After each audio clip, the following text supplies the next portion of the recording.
I want to start this upload with a quote, and the quote is, "The mark of the coward is that he attacks the vulnerable." Now, I'm going to tell you who said that quote in just a moment, but I want to warn you right now about this video. I will be, pardon the pun, I guess, or at least the wording, I'll be taking shots at all views on this subject. Hit the button. Let's get started.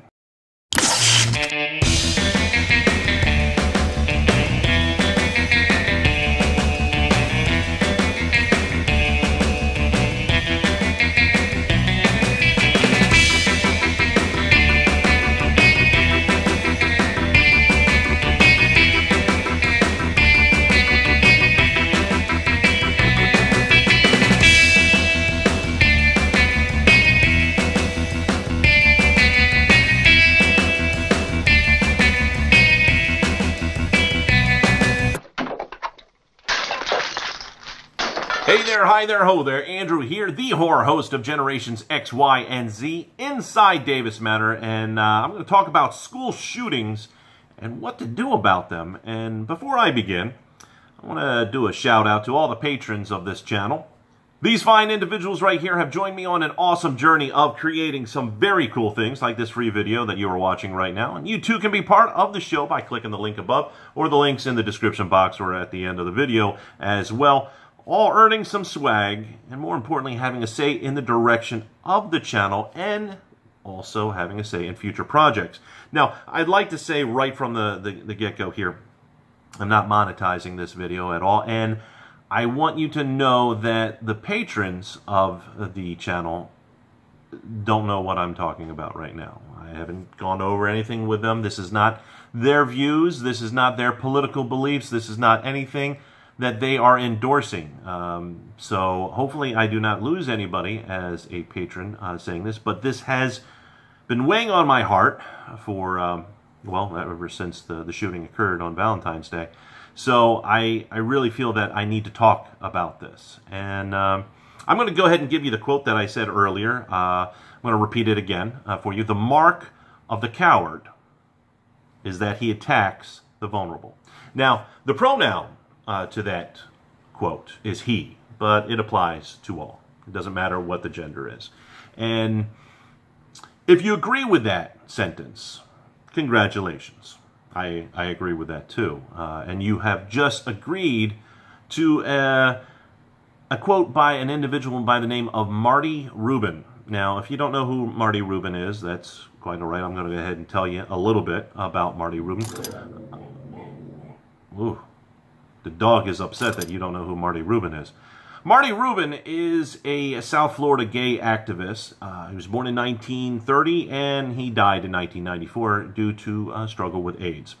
Now, he wrote a book called The Boiled Frog Syndrome, which I haven't read, but man, that is a good title.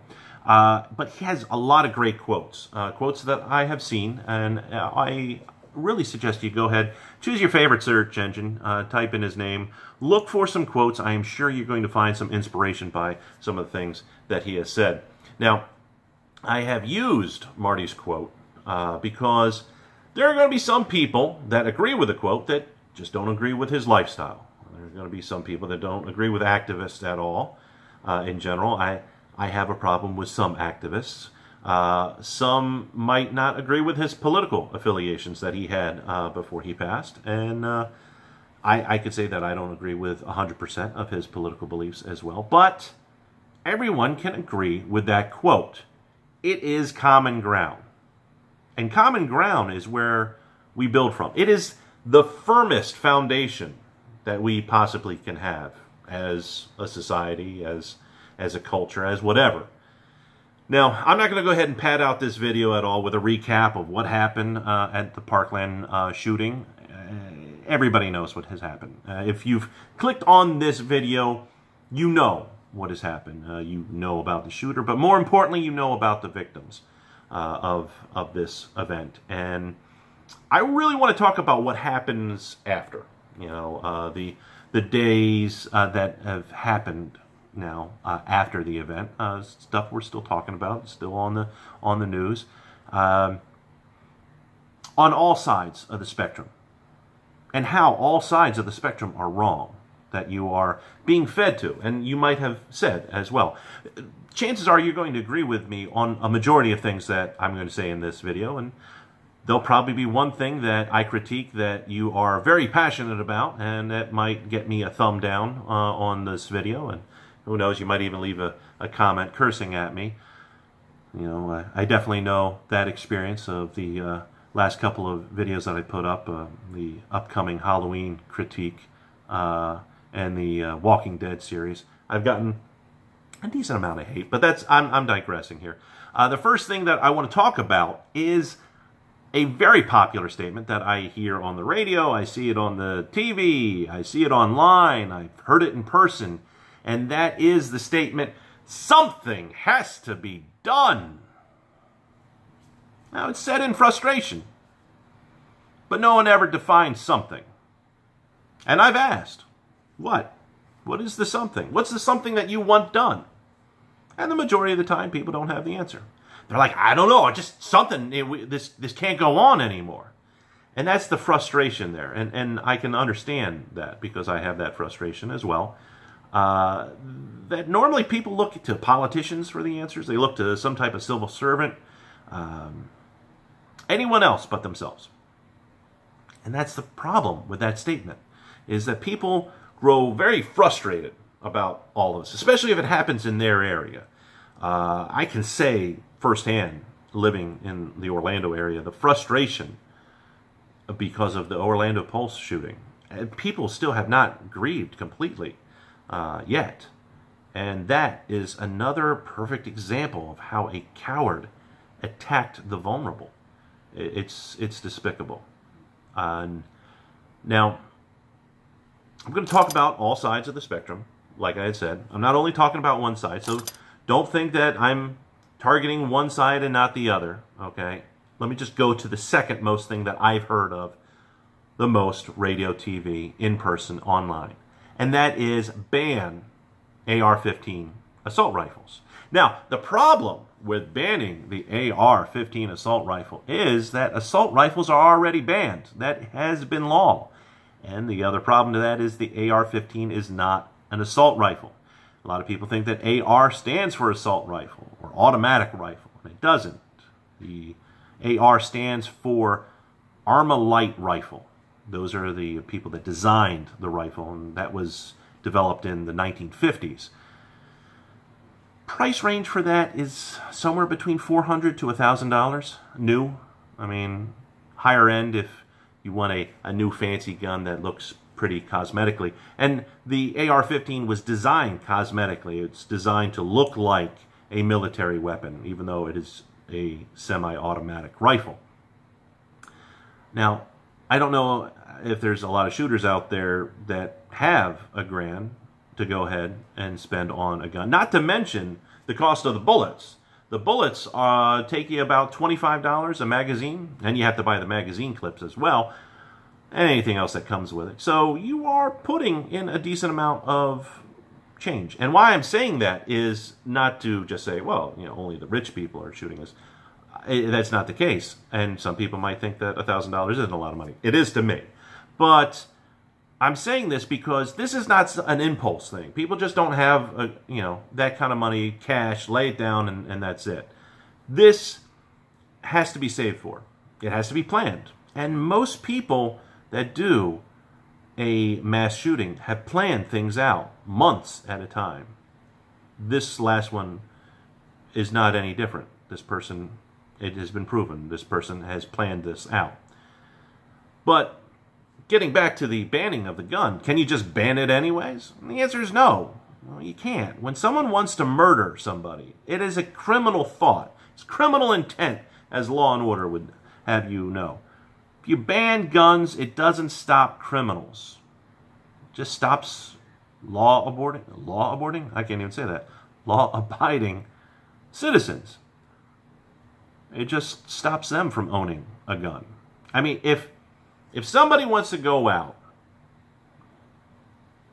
and do something illegal, chances are they're going to find an illegal way to do it. I mean, look at Prohibition back in the day with alcohol. I look at drugs today, nowadays. I mean, making something illegal to purchase is not a deterrent from somebody that's made up their mind to go ahead and kill. No one has ever had the thought of, gee, I want to go ahead and kill somebody. But, you know, it's just so difficult to go ahead and do it, so I guess I won't do it. When somebody has made the mind up of killing somebody, they're going to figure out how to do it. It's just a matter of time. Now, let me go to the other side politically here for a moment. And I have heard, let's arm the schools. This has to be one of the most asinine thoughts I have ever heard of. Let's arm the teachers.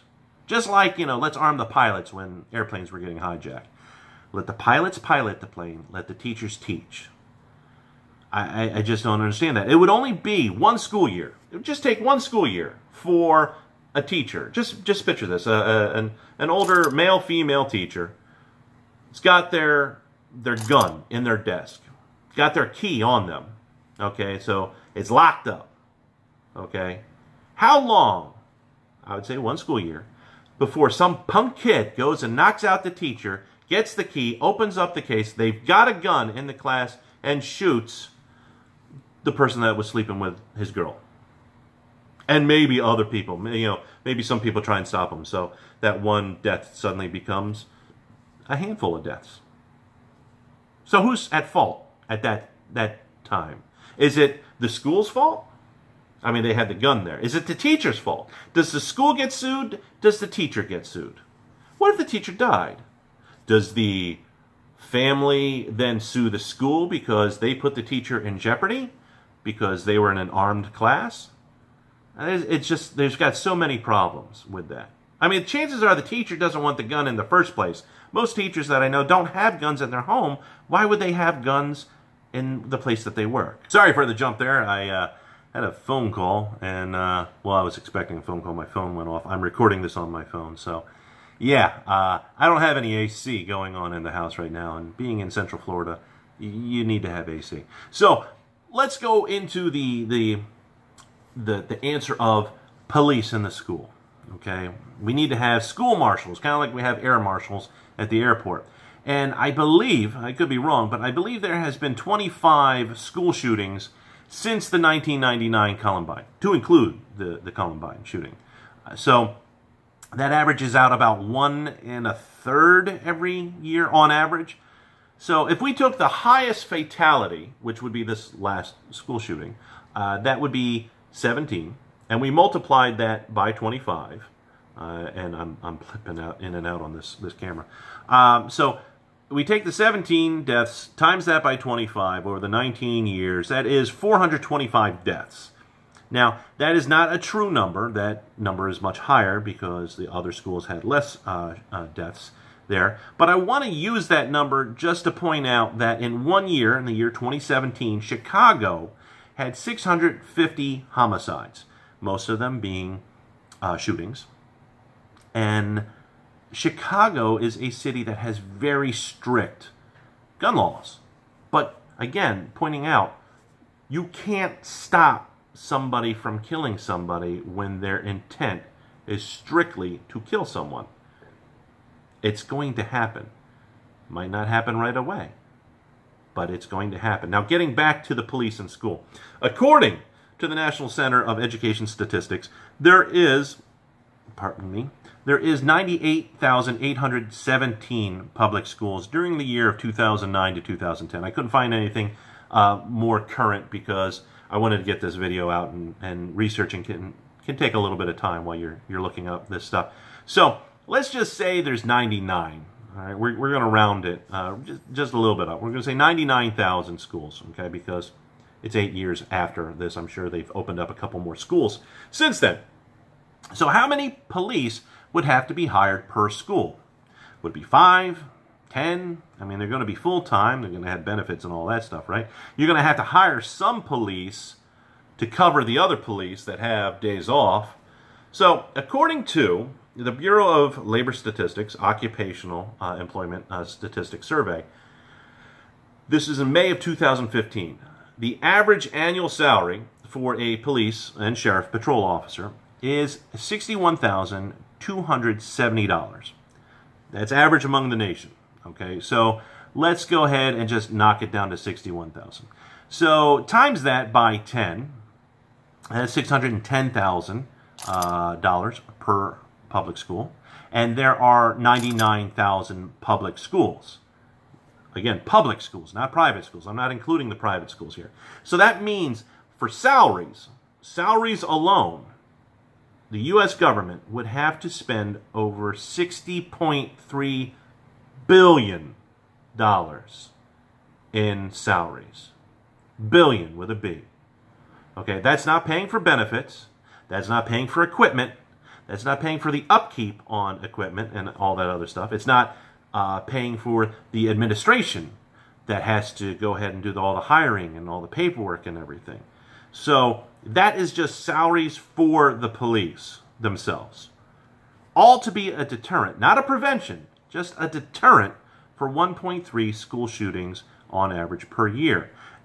So again, this has to be one of the most asinine, and I mean that in the nicest of terms, ideas that I have ever heard of.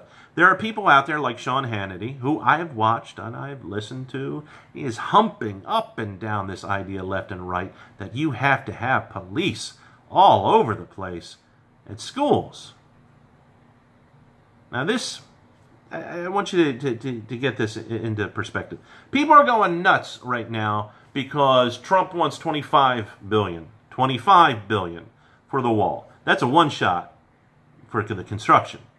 This that I'm talking about would be almost, probably, I would say 3 times that annually. Annually, to have a school, a national school police force. Not to mention this, okay? I used an example before with a teacher. Can you imagine, again, one school year here, okay? You got kids fighting and a cop gets in the middle of it, okay? They're struggling around. Maybe a kid goes for the cop's gun, okay? Maybe the cop gets the kid in a chokehold. Somebody screams, "I can't breathe." And then we've got a national crisis on our hands because suddenly you're going to have the news out there saying that there's a nationwide police force that are infiltrating into school that are racist solely to kill minority students. And you know that that would happen.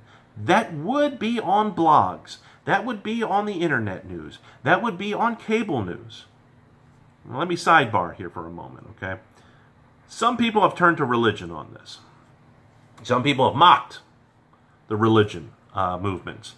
When I say that, I mean people are out there right now. They've said it in public. They've said it online. They've said it on TV, radio, all that other stuff. They say they're sending their thoughts and prayers. Now, for those that don't know, I am a Christian. I proudly admit that Jesus Christ is my Lord and Savior. And if you're still watching, thank you. I can say that to people that are hurting at times like this, when you hear that statement from somebody, it sounds so pompous. As a child, myself speaking, as a child that lost both of his parents in his 30s, me being in my 30s, due to cancer, I have had times in my life that I thought prayer just wasn't working. And it doesn't work. Now, I know that isn't the case, but at those times, that's what I was thinking. And for those that aren't religious or are spiritual but not religious, whatever you want to say, those people that aren't religious, they don't want your prayers. They just don't. Now, if you want to go ahead and pray for them, go ahead. That's fine. Just realize that when you announce it in a white knight type of way on a social media blast, that you're out there and you're praying, and it comes off wrong. That is something that you can do personally. It's something you can do at home. Pray to whatever God you have, if you're religious. I know who my God is. But it comes off very shallow, especially for the people that go ahead and put that superimposed graphic, praying with you and all that other stuff, or something strong, whatever it is, whatever the hot topic is you know, and you have it up for a week, 2 weeks, and then you take it down, you change your profile picture. And by the way, Facebook has made the statement that they had an algorithm that tracked how long people would use those graphics and then take it off. And I have to say, that is disgusting to know that a company does that kind of stuff. But that's Facebook. So to go on with the people that mock the religious, mocking the whole thoughts and prayers, realize that the people, the majority of the people that say these type of things, they really empathize and sympathize with the victims. I like to say that only people that truly have been in the lowest of lows of their life know the power of prayer. And as a good friend told to me one time, God has 3 answers to prayers: yes, no, and wait. And normally you get the 3rd answer on that. Now, swinging back to the other side of the spectrum here, okay, we need more background checks. That is what you hear all the time on, again, the news or whatever. We need more background checks. We need a better vetting system. This just can't go on. My question to whenever somebody says that to me is, what are the background checks? Do you know what the vetting system? Do you know what you have to do in order to get a gun? And the answer is profoundly no. People have no idea what they have to do to get a gun. They just know it's really easy. So again, if somebody wants to do something illegal, they're not going to go through the legal channels to go ahead and do it. And however, this past shooter also passed the background checks. Even the Las Vegas shooter passed the background checks, but we're not talking about the Las Vegas shooter. That's a whole other thing. We're just talking about school shootings right now.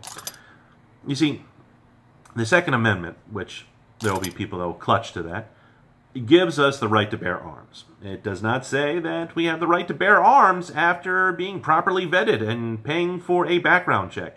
It just says we have the right to bear arms. And it was put in that way so we could defend ourselves from the government. We could defend ourselves against violence. We could use it as a hunting device. There are many ways that the amendment was used, but it is mostly used for self-defense. And unfortunately, some people have used that law, twisted it in their own fashion, for their own gains. Just like many people have used many of the laws that exist out there and twisted them to their own advantage. And there are people out there that are saying, don't blame the guns. Blame mental health.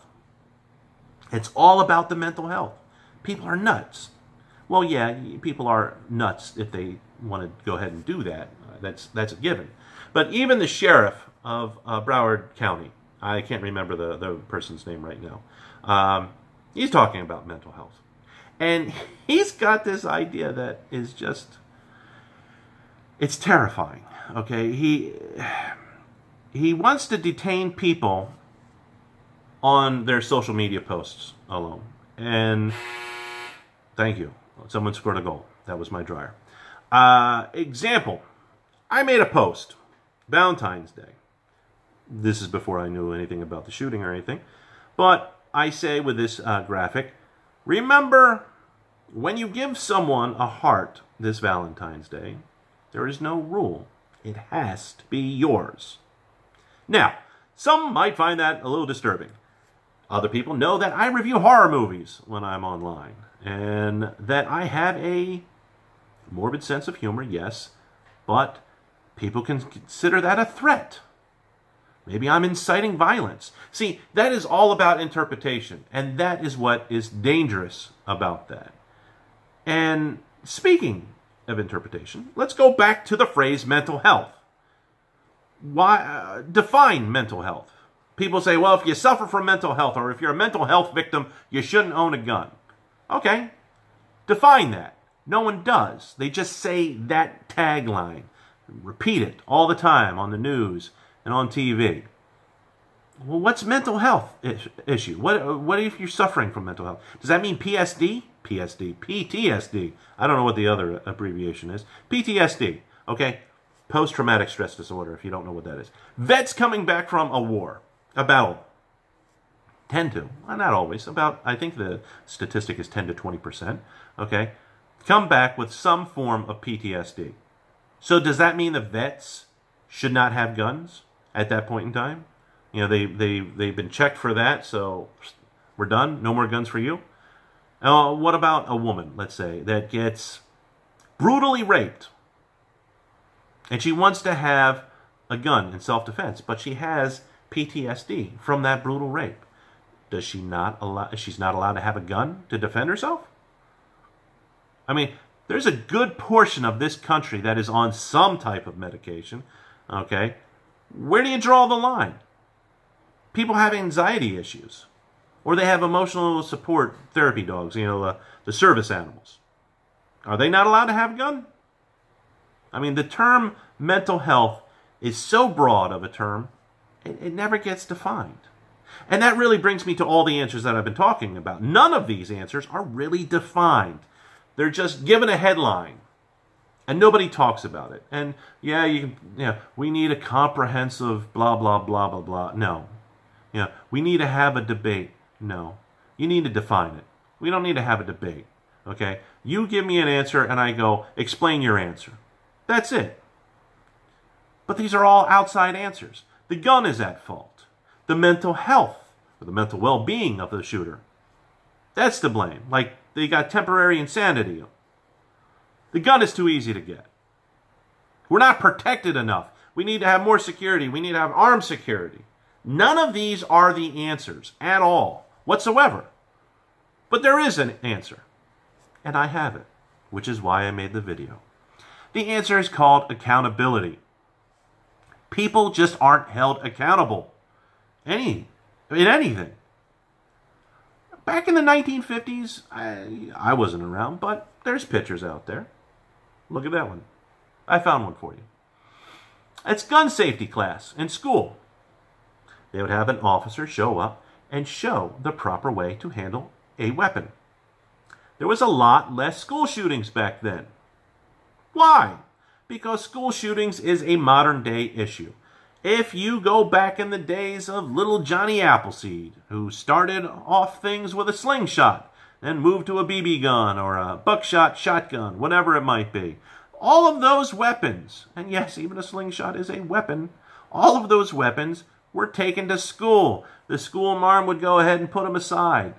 I think you would be very hard-pressed to find mass school shootings back in those days. Why?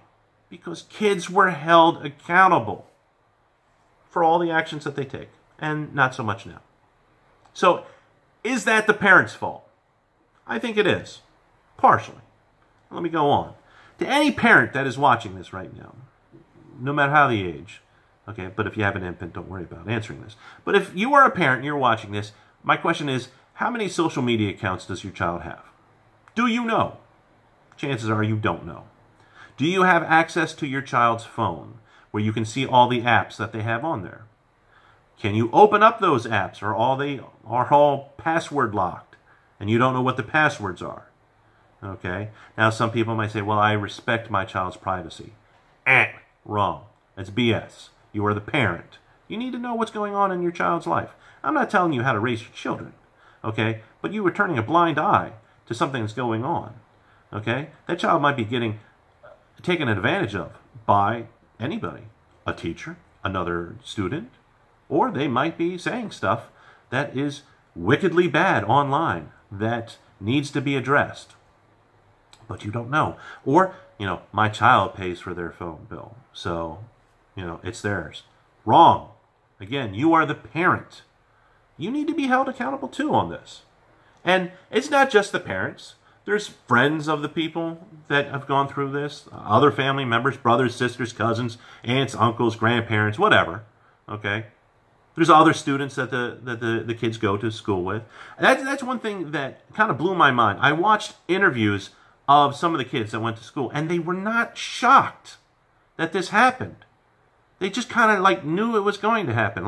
They knew that the guy was a loon, and they weren't surprised. There were some people that actually commented like that. My question is, why wasn't anything said? There was one individual that commented on one YouTube comment from the shooter said something, I don't need to go into it, but it caused alarm, and it was given to the FBI, but the FBI has one account, one statement. They can't go on anything with one statement. There has to be a case, and nobody else says anything? I mean, there were plenty of opportunities to say something by many people, and we just didn't do it as a society. Now, is it really because we've gotten as a society that we're just afraid to say something? That is what I'm still gestating in my brain right now. I love that word. That was a good word. That's like a 25-cent word. I don't know. I mean, are we afraid that if we point something out to somebody, that we are then going to have fingers point back to us? You know, are we going to be labeled a bigot? You know, or are we going to be labeled prejudiced, racist, sexist, misogynistic, homophobic, Islamophobic, phobic, whatever else is out there? All the labels thrown into one. We all have to be held accountable. If your neighbor, if you live in an apartment or if you live in a single-family home, whatever, townhome, row of homes, if your neighbor was screaming and beating up their spouse, would you say something? If there was evidence that the spouse was beaten, either side, male, female, whatever, it doesn't matter, okay, would you say something? And if you would, why wouldn't you say something about somebody who looks like they might be a shooter? Martin Luther King Jr. Is quoted in saying, "To ignore evil is to become an accomplice to it." And if we are really helping evil in this world, it's only making us more vulnerable, which ties us directly back to Marty Rubin's quote. The mark of the coward is that he attacks the vulnerable. And it makes that quote even more indisputable. So do you agree with me or disagree with me? Go ahead, leave a comment down below, and remember, like, share, subscribe, plus hit that bell icon so you get notified the moment I upload, and I will see you in the next